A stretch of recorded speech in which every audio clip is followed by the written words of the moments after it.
पण तुम्ही सांघिक पद्धतीने ज्या पद्धतीने एकत्र पद्धतीने काम करत आहात, कुलकर्णी साहेब तुमच्या नेतृत्वाखाली मी अपेक्षा व्यक्त करून जाईन की 2029ला या धाराशिव जिल्ह्यामध्ये सगळेचे सगळे आमदार आणि खासदार हे भारतीय जनता पक्षाचेच असले पाहिजे, या दृष्टिकोनातून आपण वाटचाल सुरू करू। आणि त्यासाठी लागणारी जी ताकद आदरणीय देवेंद्र फडणवीस साहेब तर आपल्याला देतच आहेत।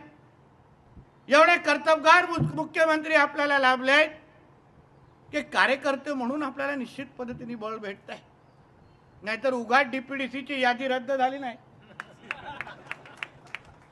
मुख्यमंत्र्यांचा प्रत्येक गोष्टीवर कसं लक्ष आहे, म्हणजे राज्याचे मुख्यमंत्री आहेत पण माझ्या धाराशिव जिल्ह्याच्या कार्यकर्त्यांवर, भारतीय जनता पक्षाच्या कार्यकर्त्यांवर अन्याय होतोय म्हणून डीपीडीसीची यादी रद्द केली आणि खऱ्या अर्थाने तुम्हाला ताकद दिली, ह्यालाच देवेंद्र फडणवीस म्हणतात।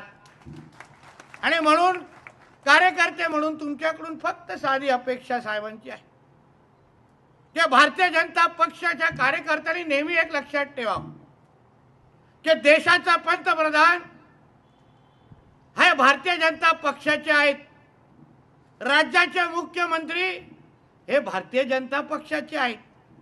म्हणून हे कितीही कोणी इकडे तिकडे नाचले, कोणी इकडे तिकडे अगर ताकद दाखवली, पण शेवटी सगळ्यांचा बाप म्हणून भारतीय जनता पक्षाचाच मुख्यमंत्री बसलाय, हे प्रत्येकाने लक्षात ठेवा।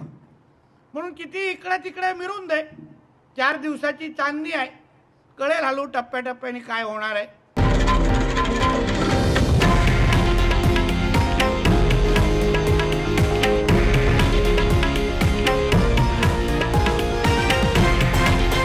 हे आहे देशातील नंबर 1 न्यूज नेटवर्क आणि आपण पाहत आहात TV9 मराठी, एकमेव।